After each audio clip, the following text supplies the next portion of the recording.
I've been using the Sony ZV-E1 for a ton of videos. I just finished a bunch of videos with Ray Edwards and it's amazing. I need to show you what these 10 things are because if you're using them, it makes life so much easier, and if you're not, you're missing the boat. So without a doubt, the first one is going to be that your quick function options have doubled. Already on the ZV-E10 and all the other Sony cameras, you have the quick function menu and you have the My menu. Well, now, not only can you swipe those quick function menus up on the screen, you can actually have some quick function menus on the side. And when you first go into the new menu system, you have touch enabled features that you can already access. So that already condenses down the stuff that you need to click on. So most of us already have where you can use the quick function buttons, and we pretty much have that dialed in already. But now the fact that we have the quick function menu, the side quick menu options, you have the My menu, and now you have like the home button that when you first get to your camera settings that's working for you, they put a lot into this camera, and doubling that makes creating so much easier. So it kind of doesn't matter that you don't have as many buttons, you have a lot of menu options. Now the next feature is one I've been waiting to have in a camera for a really long time, and that's the anti-flicker setting. Now if you look behind me, I have not only sunlight, but I have regular lights all around me in this space.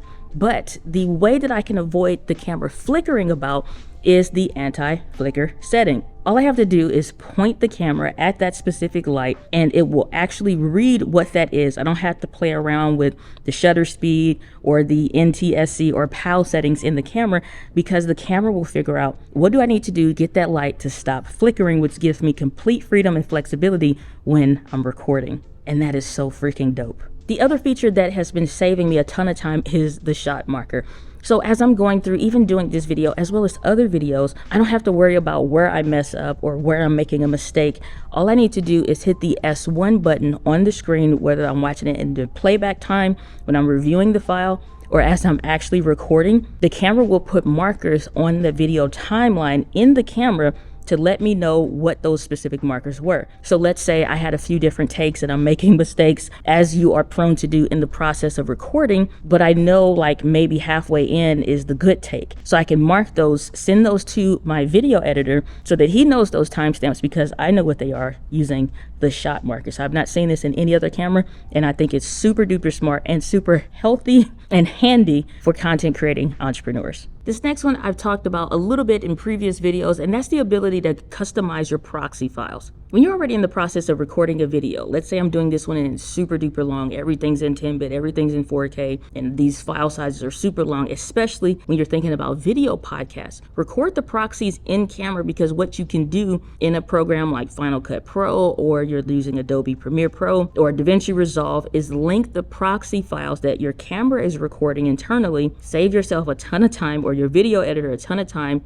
in the editing process, and they can just link to those. That means they only have to work with the small file sizes so they can hurry up and get through the edit, and they're not bogging down their systems or their computers, no matter how good it is, because they're not working with these super huge files. Maybe instead of 50 gigabytes or 40 or even 30, let's say it's even 10 gigabytes, now you're working with maybe 1 to 2, even 3 gigabyte files instead, which are much easier and smoother to process, and that in itself is a big win for the E1. The fifth one is going to be LUT profiles are going to be saved in your camera even if you format your SD card. Most of the time when you're loading stuff to the camera, like if it's a customized profile, some stuff can be saved in the camera and some stuff can be saved in the SD card. But when you format your SD card, because let's say you've offloaded the footage, you don't want your profiles to be beholden to whatever's on that SD card, because then you can't really ever really truly clean it off. But the fact that your LUTs will actually stay in place in the camera, even because you have to load them on the SD card, then put them in the camera. Now it just stays in the camera. So clear those SD cards off, you're good to go. Another win for the E1. The next feature is the marker settings that you have. Man, it's echoey as hell back here. But you have the ability in camera to already choose what the frame is going to be. So we know most of our video is going to be 16:9, but it is so much better to know exactly what that vertical orientation is going to be for the 9:16. So if you're doing any kind of TikTok videos or you're pulling content from your regular stuff, you already know what that framing looks like on screen, so you can properly frame that. I was doing that earlier when Ray and I was recording some videos, just because I know we're going to use that stuff for micro content. So why not just frame it properly now? Yeah, you could use the 3x3 grid to a point, but the 9x16 is a little bit slimmer. And the E10, the ZV-E10 already had some markers in there, but it didn't have the 9x16 framing, and now we have that in the E1. This next one is something everybody's going to use, and it's the ability to still use autofocus when you're in manual focus mode. Sometimes you don't want to have a background focusing situation happening. You just want to know whatever you focus on is the way it's going to stay. So the fact that we can still tap and have autofocus, we can still use other autofocus settings in the camera while we're manually focusing, it just further speeds up the creative process. I think this is a super dope feature. Again, another win for the E1. Now this next feature is one, admittedly, I didn't think I would use a ton, but I know I'd like to use clear image zoom already. And I was so used to using the zoom rocker on the E10 that having the on-screen touch options with the ZV-E1, the naming things are, you know. But all I have to do is hit the 1.5 and instantly I jump to 1.5, which I would need to bring this a smidgen up just so you can see me. And then I can go down to 1.0, and it's just simple touch functions on the camera that even you can do with the back of the camera. The quick function button is already set to do that. So you can do that all day long. Way that I love using this so far is there are points in videos where you know you want to cut in from the wide angle already anyway. And I was playing around with this a bit when I was recording Ray earlier, and it just makes things so much easier. Even though I'm using a prime lens, I still get the ability to zoom in and out just using the quick functions on the camera.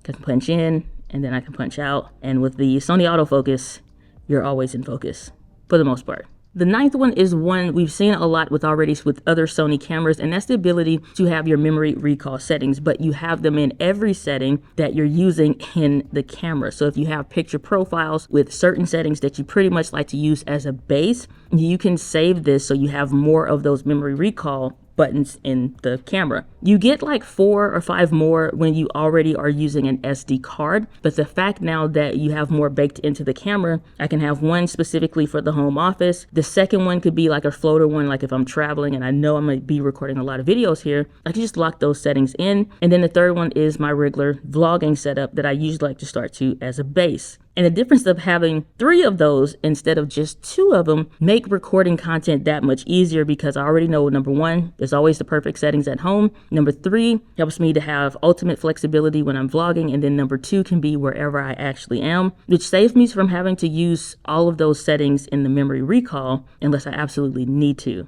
And then the 10th feature is that you have auto reframing in vertical video mode.